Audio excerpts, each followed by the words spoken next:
سجدے کا طریقہ، تکبیر کہہ کر سجدے میں جانا، یعنی جب آپ سیدھے کھڑے ہو گئے تھے اسٹریٹ، اور ربنا ولک الحمد اور تسبیحات آپ نے وہ پڑھ لی، دعائیں پڑھ لی، تو پھر اس کے بعد اب آپ سجدے میں اب جا رہے ہیں، اور سجدے میں جاتے ہوئے اللہ اکبر کہیں گے۔ پھر جب آپ صلی اللہ علیہ وسلم سجدے کے لیے جھکتے تو اللہ اکبر کہتے، یہ صحیح بخاری کی روایت ہے۔ ثم کبر وسجد، سنن نبی داؤد کی روایت ہے۔ پھر آپ نے تکبیر کہی اور سجدہ کیا۔ سجدے میں جاتے ہوئے گھٹنوں سے پہلے ہاتھ رکھنا، یہ مسئلہ بہت متنازع فی ہے، اور ہمیشہ لوگوں کے بیچ میں سوال کی شکل میں بار بار ابھرتا رہتا ہے کہ پہلے گھٹنے رکھیں یا پہلے ہاتھ رکھیں۔ تو کیا پتہ چلا؟ پہلے ہاتھ رکھنے پھر گھٹنے رکھنے۔ ابن عمر رضی اللہ عنہما سے مروی ہے کہ وہ سجدہ کرتے وقت گھٹنوں سے پہلے اپنے ہاتھ زمین پر رکھتے تھے، اور کہتے ہیں کہ رسول اللہ صلی اللہ علیہ وسلم ایسا ہی کیا کرتے تھے۔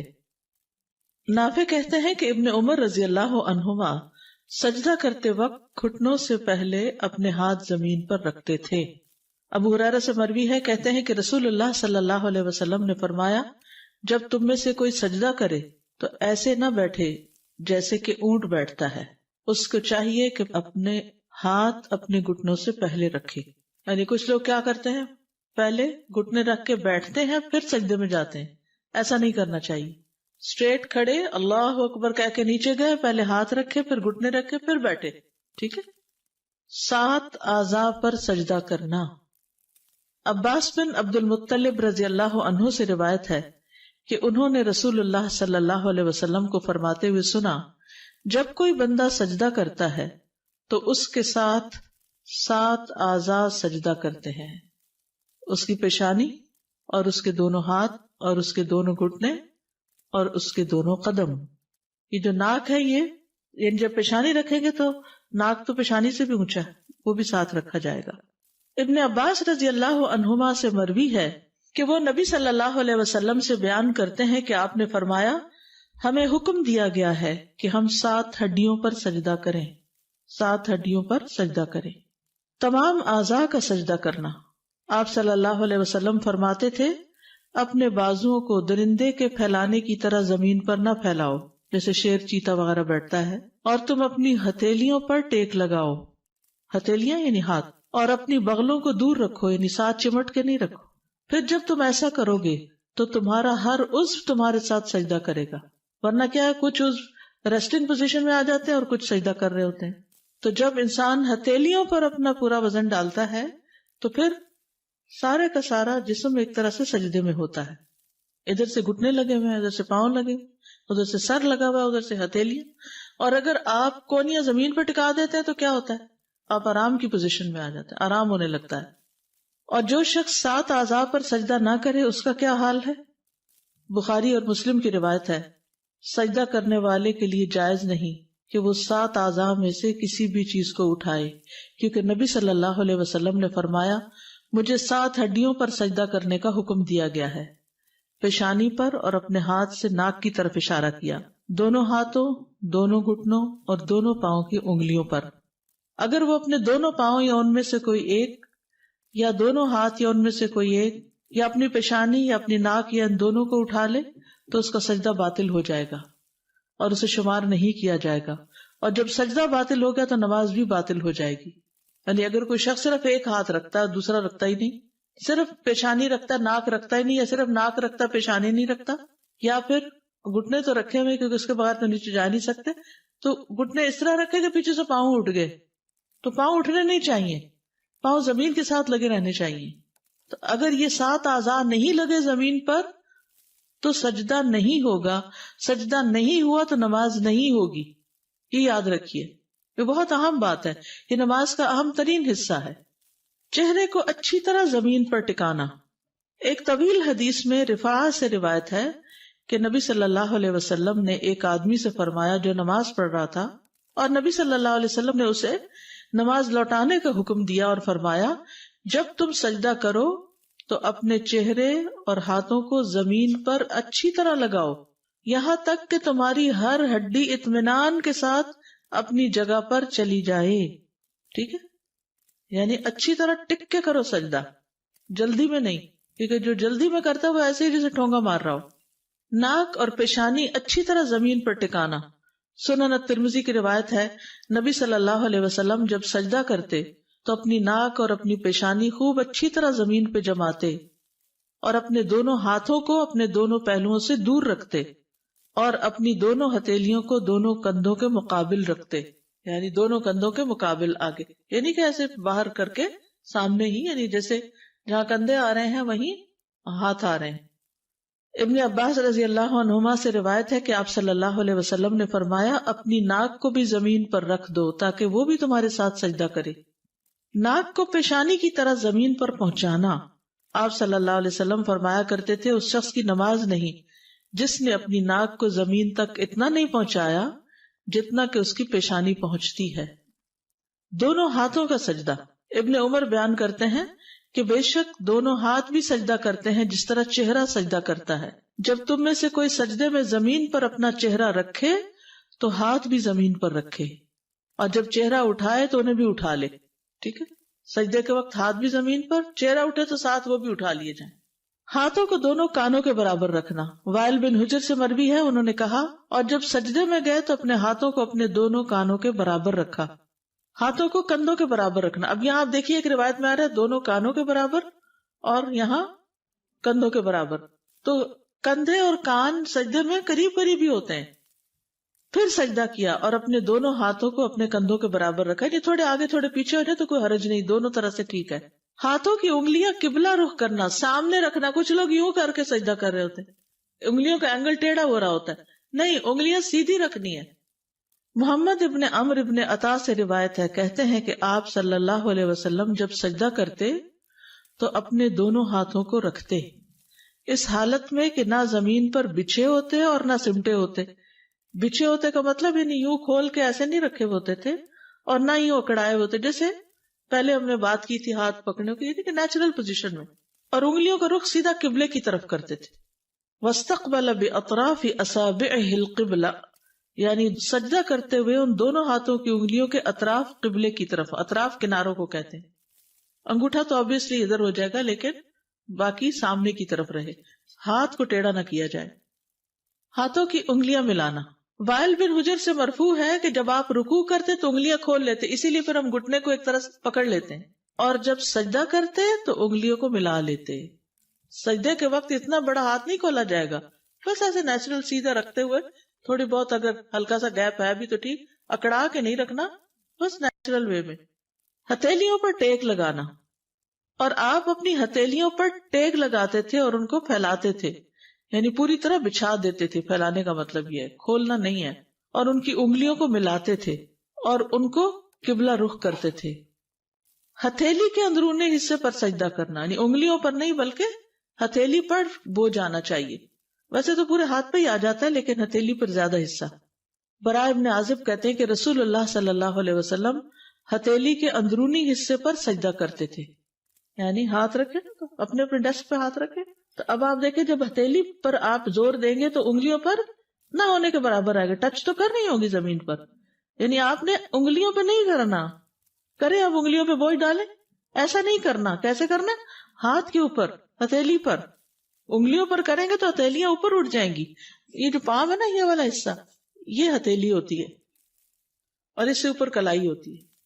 بازوؤں کو کھلا رکھنا اور زمین سے جدا کرنا، زمین پہ لیٹنا نہیں آپ نے. مسند احمد کی روایت ہے، پھر اللہ اکبر کہتے ہوئے سجدے میں جھک جاتے اور اپنے بازوؤں کو جدا اور کھلا رکھتے تھے، پیٹ سے لگنے نہیں دیتے تھے، کیونکہ ہر اس چیز سے منع کیا گیا جو وہاں ریسٹنگ پوزیشن بن جائے. ٹھیک ہے، اور صحیح سجدہ کرے تو پتہ چلتا ہے کہ سجدہ کیا ہے، اور سجدہ صحیح ہو تو لگتا ہے نماز پڑھی ہے. اس کا خشوع و خضوع سے اور بندگی کی روح سے بہت بڑا تعلق ہے. کوہنیاں زمین سے بلند رکھنا، کیونکہ اگر آپ کونی ٹکائیں گے نا تو ہتھیلی پہ اس طرح نہیں زور آئے گا، کیونکہ آدھا زور کس میں چلا جائے گا؟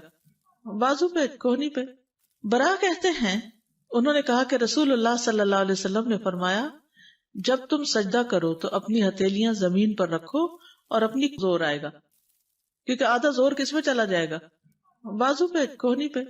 برا کہتے ہیں انہوں نے کہا کہ رسول اللہ صلی اللہ علیہ وسلم نے فرمایا جب تم سجدہ کرو تو اپنی ہتھیلیاں زمین پر رکھو اور اپنی کوہنیاں اوپر اٹھاؤ. کتے کی طرح بازو بچھانے کی ممانعت. یہ مسند احمد کی روایت ہے. انس رضی اللہ عنہ نبی صلی اللہ علیہ وسلم سے روایت کرتے ہیں کہ آپ صلی اللہ علیہ وسلم نے فرمایا تم میں سے کوئی شخص نماز میں کتے کی طرح اپنے بازو نہ بچھائے. یعنی کونیاں نیچے لگا کے بازو بچھانے نہیں, ریسٹنگ پوزیشن میں سجدہ نہیں کرنا, ہتھیلیوں پہ کرنا, بازو اوپر رکھنے. ہاتھوں کے درمیان اتنا فاصلہ کہ پیچھے سے بغلوں کی سفیدی نظر آئے, یعنی بالکل منہ کے ساتھ لگا کے ہاتھ نہیں رکھنے, ذرا کھلے رکھنے کہ بغلے کھل جائیں. یہ بھی نہیں کہ اتنا کھلا کر دیں, اعتدال میں رکھیں گے لیکن بغلیں کھلی ہوگی. عبداللہ بن مالک بن بحینا روایت کرتے ہیں کہ نبی صلی اللہ علیہ وسلم جب نماز پڑھتے تو سجدے کی حالت میں اپنے ہاتھوں کو کشادہ رکھتے, یعنی پہلوؤں سے دور رکھتے, یہاں تک کہ آپ کی بغلوں کی سفیدی نمایاں طور پر ظاہر ہوتی. ٹھیک ہے, اصل میں آپ صلی اللہ علیہ وسلم اسمارٹ بھی تھے نا, تو بازو کا گوشت لٹک نہیں رہا تھا, یا پیٹ اتنا بڑا نہیں تھا, یا ویسے اوپر کا حصہ اتنا بھاری نہیں تھا, لہذا جب آپ کھولتے تو پیچھے سے دیکھنے والا آپ کے بغلوں تک دیکھ لیتا. نبی صلی اللہ علیہ وسلم کی زوجہ میمونہ رضی اللہ عنہا سے روایت ہے, انہوں نے کہا رسول اللہ صلی اللہ علیہ وسلم جب سجدہ کرتے تو اپنے ہاتھوں کے درمیان فاصلہ کرتے, اپنے ہاتھوں کے درمیان یعنی ہاتھ جو زمین پہ رکھے فاصلہ کرتے, یعنی انہیں پھیلا لیتے یہاں تک کہ پیچھے سے آپ کی بغلوں کی سفیدی دیکھی جا سکتی تھی. اور جب آپ بیٹھتے تو بائیں ران پر اطمینان سے بیٹھتے. ٹھیک ہے, یعنی جب آپ سجدے سے اٹھ کر بیٹھتے تو کیسے بیٹھتے؟ بائیں پاؤں کے اوپر. کوہنیوں کو پہلوؤں سے جدا کرنے میں مشقت اٹھانا. صاحب رسول صلی اللہ علیہ وسلم احمر بن جز بیان کرتے ہیں کہ رسول اللہ صلی اللہ علیہ وسلم جب سجدہ کرتے تو اپنے بازوؤں کو اپنے پہلوؤں سے اس قدر دور رکھتے کہ ہمیں آپ کی مشقت دیکھتے ہوئے آپ پہ ترس آتا, یعنی مشکل ہو جاتی. اور جب لمبا سجدہ کرے انسان اور اس پوزیشن میں تو اچھی خاصی مشقت ہے اس میں. دونوں ہاتھوں کو پہلوؤں سے اتنا دور رکھنا کہ بکری کا بچہ گزر سکے. ٹھیک ہے, یعنی دونوں ہاتھ دور رکھنا کہ نیچے سے کوئی چیز بھی گزر جائے تو گزر جائے. میمونہ رضی اللہ عنہا بیان کرتی ہیں کہ نبی صلی اللہ علیہ وسلم جب سجدہ کرتے تو اپنے ہاتھوں کو اپنے پہلوؤں سے دور رکھتے, حتیٰ کہ اگر بکری کا بچہ آپ کے ہاتھوں کے نیچے سے گزرنا چاہتا تو گزر سکتا تھا. پہلوؤں اور پیٹ کو ران سے جدا رکھنا, یعنی گھٹنوں سے اوپر والے حصے کو ران کہتے ہیں نا, تو پیٹ کو سجدے میں ٹانگ سے نہیں لگنے دینا, ران سے نہیں لگنے دینا, کھلا رکھنا. براء ابن عازب رضی اللہ عنہ سے مروی ہے کہ رسول اللہ صلی اللہ علیہ وسلم جب نماز پڑھتے تو سجدے میں اپنے دونوں بازو کھول لیتے, انہیں اپنے پہلوؤں سے دور رکھتے اور پیٹ کو زمین سے اونچا رکھتے. یعنی آپ اپنے بازوؤں کو کھول لیتے اور اپنے پہلوؤں سے دور رکھتے تھے اور اپنے پیٹ کو زمین سے اٹھا کر رکھتے تھے. اب ظاہر ہے جس کا پیٹ بہت نکلا ہوا ہو تو وہ پھر, یا جیسے پریگنینسی میں وہ تو اتنا نہیں اوپر اٹھایا جا سکتا, لیکن ایک نارمل صحت مند انسان جو ہے اس کے لیے یہ آسان ہے. پاؤں کی ایڑیاں ملانا, یہ نہیں کہ ہاتھ بھی کھلے اور ٹانگیں بھی کھلی ہیں تو وہ عجیب سی شکل بن جاتی ہے. ایڑیاں باہر ملی ہوئی ہوں. انگلیوں کو زمین پر لگانا, یعنی سجدے میں انگلیاں زمین پہ ٹچ کر رہی ہوں, پاؤں کی انگلیاں, اور آپ اپنے گھٹنوں اور پاؤں کی انگلیاں بھی زمین پر رکھتے تھے اور اپنے پاؤں کے اگلے حصوں کو قبلے کی طرف کرتے تھے. پاؤں کی انگلیاں بھی قبلہ رخ کرتے اور ایڑیوں کو ملاتے اور پاؤں کو کھڑا رکھتے تھے. آپ نے اسی کا حکم دیا. اور اپنے پاؤں کی انگلیوں کو کھول کر رکھتے تھے, یعنی انہیں کھچ کے نہیں رکھتے تھے بلکہ وہ کھلی رہتی تھی. پاؤں کی انگلیوں کو قبلہ رخ کرنا. ابو حمید ساعدی رضی اللہ عنہ نے فرمایا مجھے رسول اللہ صلی اللہ علیہ وسلم کی نماز تم سب سے زیادہ یاد ہے. ابو حمید کو ان کی نماز سب سے زیادہ یاد تھی. اور جب آپ نے سجدہ کیا تو نہ آپ دونوں ہاتھوں کو بچھائے ہوئے تھے اور نہ ہی انہیں سمیٹے ہوئے تھے, نہ دونوں ہاتھوں کو بچھائے ہوئے اور نہ سمیٹے ہوئے, اور آپ کے پاؤں کی انگلیاں قبلہ رخ تھی. پاؤں کی انگلیاں کشادہ رکھنے میں ایک اور حدیث بھی ہے مسند احمد کی. اب سجدے میں اطمینان کا وجوب, اطمینان سے سجدہ کیا جائے. انس رضی اللہ عنہ سے روایت ہے کہ اللہ کے نبی صلی اللہ علیہ وسلم نے فرمایا رکوع اور سجود کو مکمل کرو. اللہ کی قسم جب بھی تم رکوع کرتے ہو اور جب بھی تم سجدہ کرتے ہو تو میں اپنی پیٹھ پیچھے تمہیں دیکھتا ہوں. یعنی نبی صلی اللہ علیہ وسلم کو یہ صلاحیت دی گئی تھی کہ وہ سامنے کے ساتھ ساتھ نماز میں لوگوں کو پیچھے سے بھی دیکھ لیں. سجدے میں اطمینان محمد صلی اللہ علیہ وسلم کی سنت ہے. حذیفہ رضی اللہ عنہ سے روایت ہے کہ انہوں نے ایک شخص کو دیکھا جو اپنا رکوع اور سجدہ پوری طرح نہیں کرتا. جب اس نے اپنی نماز پوری کر لی تو حذیفہ رضی اللہ عنہ نے اس سے فرمایا کہ تم نے نماز ہی نہیں پڑھی.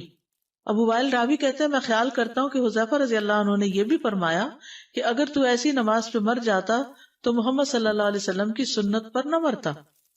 کیا نہیں کر رہا تھا؟ رکوع اور سجدہ پورا نہیں کر رہا تھا. تو جو رکوع اور سجدہ اطمینان سے نہ کرے، اس کو پورا طور پر ادا نہ کرے، تو وہ گویا ایسے ہی ہے جیسے نماز ہی نہیں پڑھی اس نے. صحیح سجدہ نہ کرنے والا ملت محمد صلی اللہ علیہ وسلم پر نہیں ہوگا.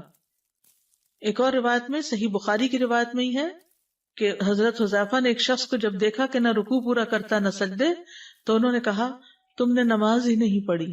اگر تم مر گئے تو تمہاری موت اس فطرت پر نہیں ہوگی جس پر اللہ نے محمد صلی اللہ علیہ وسلم کو پیدا کیا. درست سجدے پر نماز کی قبولیت اور عدم قبولیت کا انحصار ہے. ابو ہریرہ رضی اللہ عنہ سے مرفوع روایت ہے کہ ایک آدمی 60 سال نماز پڑھتا ہے لیکن اس کی نماز قبول نہیں ہوتی. شاید اس کی وجہ کیا ہو کہ وہ رکوع تو پورے کرتا ہو لیکن سجدے مکمل نہ کرتا ہو، یا سجدے پورے کرتا ہو لیکن رکوع پورے نہ کرتا ہو. اتنی اہم بات ہے یہ. ابو مسعود انصاری بدری نے کہتے ہیں کہ رسول اللہ صلی اللہ علیہ وسلم نے فرمایا اس شخص کی نماز کافی نہ ہوگی جو رکوع اور سجدوں میں اپنی پیٹھ سیدھی نہ رکھے. جو رکوع اور سجدوں میں اپنی پیٹھ سیدھی نہ رکھے اس کی نماز کافی نہیں. امام ترمذی کہتے ہیں کہ امام شافعی، احمد اور اسحاق ابن راہویہ کہتے ہیں کہ جس نے رکوع اور سجدوں میں اپنی پیٹھ سیدھی نہ رکھی تو اس کی نماز فاسد ہے. سجدے کو مکمل کرنا. زید بن اسلم سے روایت ہے، انہوں نے کہا کہ ہم انس بن مالک رضی اللہ عنہ کے پاس گئے. انہوں نے پوچھا کہ تم نے نماز پڑھ لی؟ ہم نے کہا ہاں. آپ نے لونڈی سے فرمایا میرے لیے وضو کا پانی لاؤ.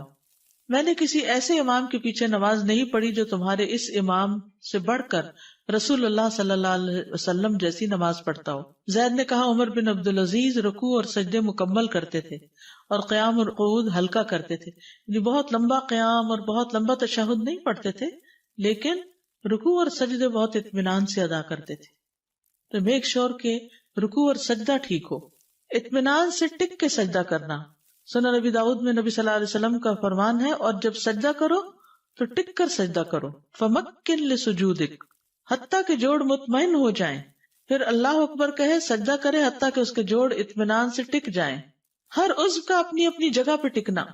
سنن نبی داؤد کی روایت میں نبی صلی اللہ علیہ وسلم کی نماز کے بارے میں آتا ہے، اور سجدہ کیا اور اپنی ہتھیلیوں کو زمین پر رکھا، پھر کوہنیوں کو پہلوؤں سے دور کیا حتیٰ کہ ہر عضو اپنی جگہ پہ ٹھہر گیا.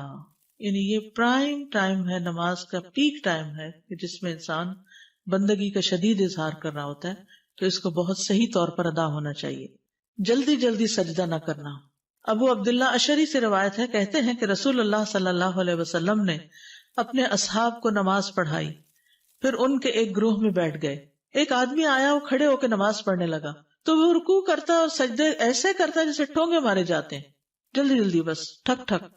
تو نبی صلی اللہ علیہ وسلم نے فرمایا کیا تم لوگ اس کو دیکھ رہے ہو؟ جو شخص اس حالت میں مر گیا وہ اس حالت میں مرے گا کہ محمد کی ملت پر نہ ہوگا صلی اللہ علیہ وسلم. یہ شخص اس طرح نماز میں ٹھونگے مار رہا ہے جیسے کوا خون میں ٹھونگے مارتا ہے، یعنی کوئی اپنا شکار کھانے کے لیے.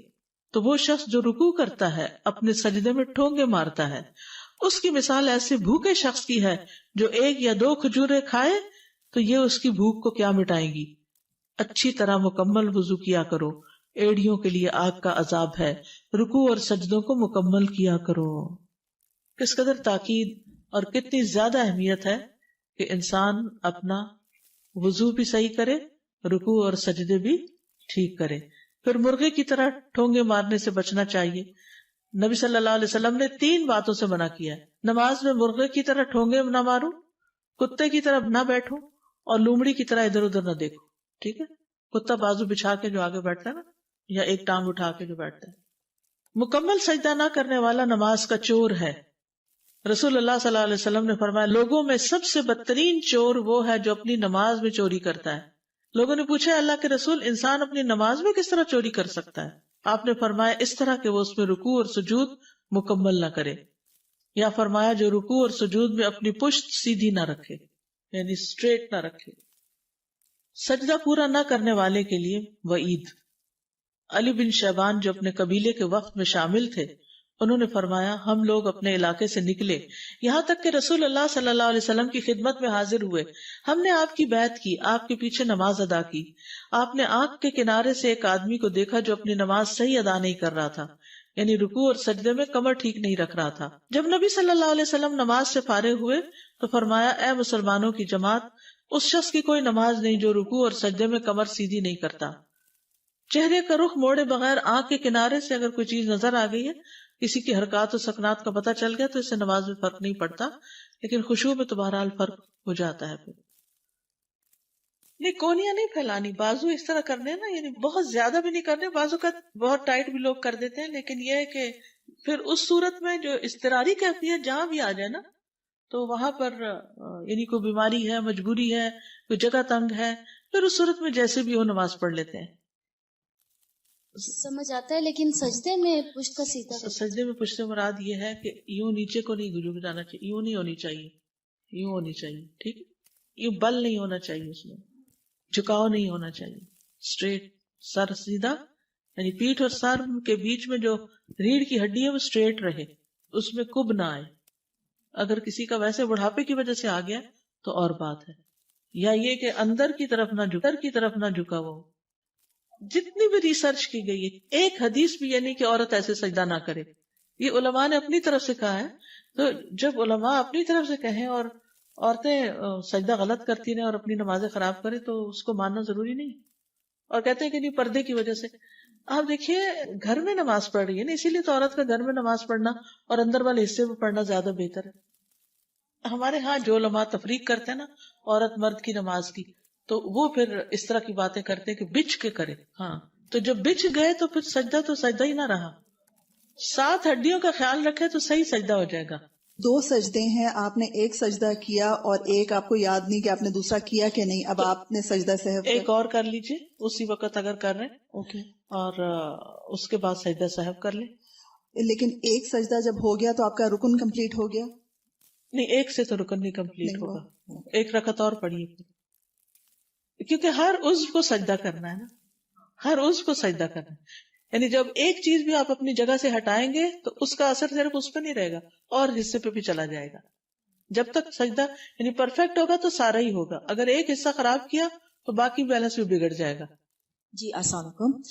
جب ہم سجدہ کر رہے ہیں تو ہماری جو سب سے چھوٹی انگلی ہے، I'm not too sure، وہ بھی ساتھ اگر نہیں ہوتی ہے ہی چھوٹی کوئی بات نہیں۔ اچھا اب کچھ لوگوں کے جیسے میرا مسئلہ ہے کہ جیسے اگر انگوٹھا یا 2-3 انگلیاں بھی ٹک رہی ہے تو پھر ایک بھی کافی ہے، اوپر پاؤں رکھ لیتے ہیں، یہ بھی غلط ہے۔ انشاءاللہ آپ کو وہ نماز میں کی جانے والی غلطیوں کی اگر ویڈیو دکھا دی جائے تو اس سے پھر